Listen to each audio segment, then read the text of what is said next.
I would love to give you a love reading this week. The proprietary love reading, he said, belching quietly into his own shoulder blade. I like it a lot. That's exactly what we're going to do. We're going straight to the breadbasket. Does anybody not know the breadbasket at this point? It's a 4-card spread. It's the proprietary 4-card love spread where the first card's you, the second card is them.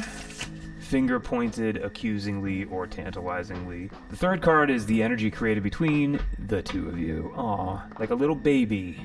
Only not materialized. It's just energy. An energy baby. Boy, can I conjure up each and every energy baby I've ever had with somebody. And then that fourth card is the material result. Yes, the actual material result. So, you know, what are you gunning for? What's the best case scenario in this spread? You're going for, like, in the material result, you're going for maybe, like, the lovers. What are you going for? You're going for the 6 cups, the ace of cups. It's like mini golf. Trying to sink the putt, get a certain score. Anyway, oof. I just felt like a wave of relaxation pass through my body. I like that. I like it when that happens. Card number 1, that's you there, Scorps. Card number 2, them. Card number 3 is the energy that's created between you guys. And card number 4 is like the material result. Are there any of these cards that are more intriguing to you than the others that would make you wish to see that one first? Like, should I turn them over first? Should I turn you over first? Should I turn you over first? Okay, great. I'm gonna take a look. Isn't that sweet? Now, why is it that I am now, I'll admit it, there's part of me that's like always kind of, I saw this card a certain way once, not too long ago. In fact, I'm sure one of you was there when it happened, and it wasn't me that had the idea. I don't know if it was my idea, but the concept being, what if those people down there are like putting the emotional rainbow up as a display, and there's actually tension in this image. I don't know. Does that really connect? It can. One way or another, why am I trying to drag negativity into one of the most positive images that this deck has to offer? It's a positive image, period. Happiness. Okay. Let's just keep it simple. Yeah, toxic perfection. Maybe, I don't know. There's just like, there was something that hit me a certain way about that card, and it won't leave me alone. Ay cara, this is a big loud moon. Now we just did the moon. It's like we just walked through the moon, and so I don't have to belabor the point that we're talking about divine femininity here. But in the breadbasket, that might be calling something way more simple forward. Maybe like the moon is there to, yes, speak to somebody who is more centered in the realm of dream than reality or materiality. Yeah, it's a symbol. So, is it a symbol of somebody who's kind of like experiencing themselves as lost in the mystery, or are they the powerful moon themselves, like reflecting divine energy? Hopefully you can answer that question. This is the energy created between you. Guess what? There is a bond available there. In the material space, there's balance on offer. That's interesting. Balance amid action. Well, perhaps. I mean, but also just think about it. Like, that card shows material connectivity. It shows. If it's verbal, it shows the gathering force of the dual as it moves towards the 3.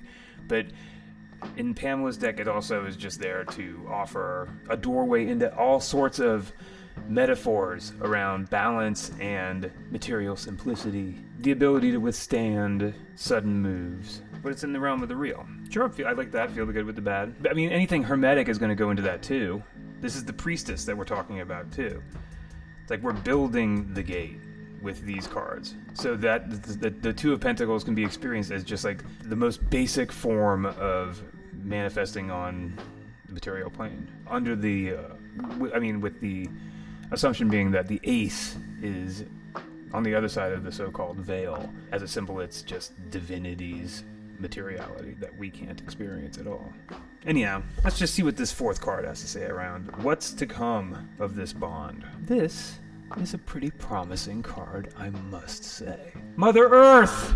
As a symbol, you can take her as health. You can take her as like a deep connection to the most life-giving aspects of the material plane. If you are attaching velocity to the Queen of Pentacles, yes, I would say slow is a good word. The grounded earth sign, it's like you're not going to be moving around like air or fire for sure. You are going to be slow, if mobile at all. But you're connected to the source. But as far as these cards are arrayed for the breadbasket, it's definitely complex.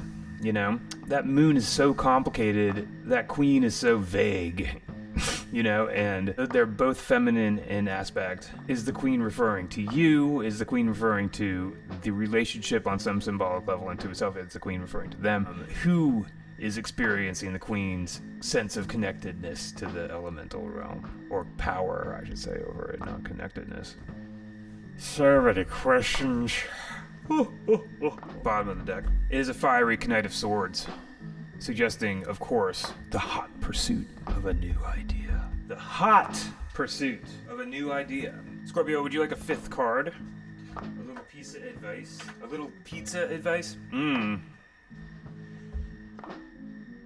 Four Cups. Now, on its most basic level, that Four of Cups is going to be there to beckon you towards emotional stability. But then you got the Pamela situation. The Pamela artwork welcomes a whole bunch of other interpretations, where you start to think about things like, is that an Ace of Cups energy coming from divinity that's being offered as the fourth cup? And am I being beckoned toward that by the artwork here? Am I that person staring at the three known cups? Or the three cups symbolizing the ignition of the life process, staring at those three cups and wondering how to make any of it real, just as the hand of God is reaching toward me with that fourth cup's worth of information. Is that what this is showing us? We see the blue background and we know that it's the divine, contextually speaking. We know that we're on planet God here, and we're being shown this image of somebody staring down at those three cups, those three powerful cups, the three cups of life, and with their arms crossed, suggesting that there's something missing, which is true. If you want four cups, you gotta find that fourth cup. Where is it? Where is it? Oh, this card. So as advice, when you get that card, sometimes the advice is to be on the lookout for that fourth inspirational cup. Sometimes the advice is to generate an awareness of the fourth cup. That happened to me when I was walking through some of the medical terrain that Cuddly and I were talking about earlier. When I was thrust into a situation that was very difficult and emotionally challenging and hard, but there was no choice, had to do it, and that got that four of cups. And that Four of Cups in that moment hit me as, look, there's a way forward here for you to find gratitude inside of even this situation. And if you do, then you will be giving yourself emotional stability. And if you don't do that, then you will not have emotional stability and you will suffer more. So that four becomes powerful and emperor-like, and it becomes choosing power. But, that artwork doesn't make that person look like somebody who's choosing anything, does it? So in many ways, the card remains something of a mystery.